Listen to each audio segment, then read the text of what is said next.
The catastrophic failures in our economy make up a gigantic part of our lives today, and 100% of the world's nations are struggling with these dreadful issues.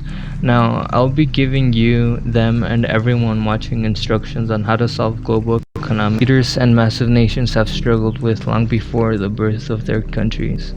If you look closely, a variety of species, ranging from like ants to our nearest primates, the monkeys, have mastered the concept of trade.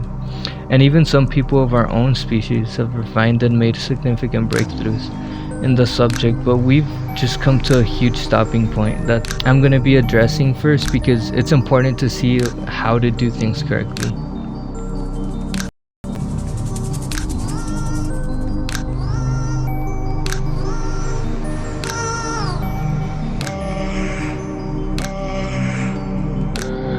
For this, we're looking back at some rocks and records that we've held onto from one of the earliest mistakes that started moving the world economy in the wrong direction: Mesopotamia.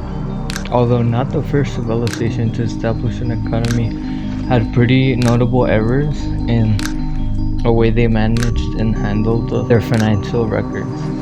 They taxed their people and kept track of their crops, which was a key advancement that separated the civilization from others. And this is a great way for rich people and to keep track of their goods so they're not lost or stolen. Keeping records was prioritized over other more important things eventually, which with regulation was no detriment, but at its core was a lock that only kept honest men out.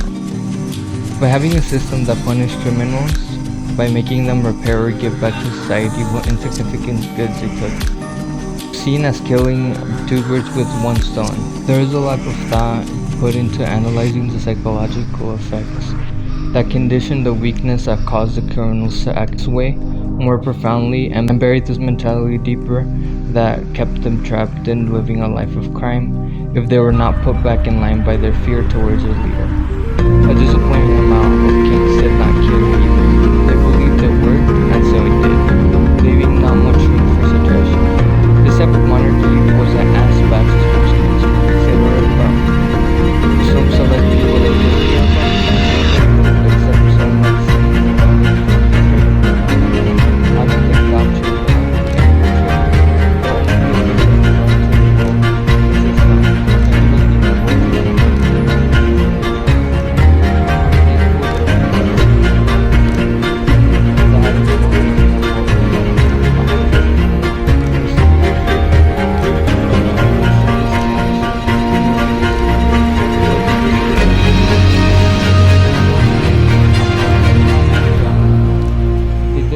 because they were discovered. They just knew no one else was dumb enough to not notice.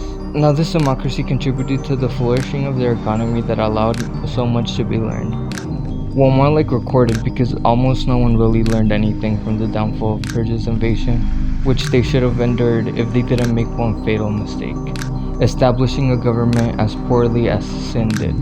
He completely misguided the direction of the city, changing the whole structure in an attempt to chase his unnecessary ambitions to expand his territory. He did so not behind logic or reasoning, but desire to feel greater as a king, and this ambition was reflected by the change in the government. Whereas the previous leaders were humble and cared about their land and people beforehand, and knew the citizens were equal to them as human beings.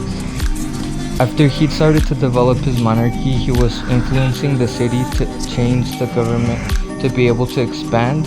By the time the Persians came along, it was already over for them. A healthy military-citizen relationship was not even attempted. Technological advancements were belittled and set aside by the preference of slave labor, and at some point a select group of upper-class citizens came to the point of being so comfortable that they were catered to by the king, and their behavior was passed on from generations to generations. These small groups who had necessary resources abstained from giving help to those in need. No one bothered to make an attempt to give slaves as an ulterior motive to not turn against them in the event of an invasion, which wasn't even near as bad as the United States situation, and inevitably went extinct as something that could have been great.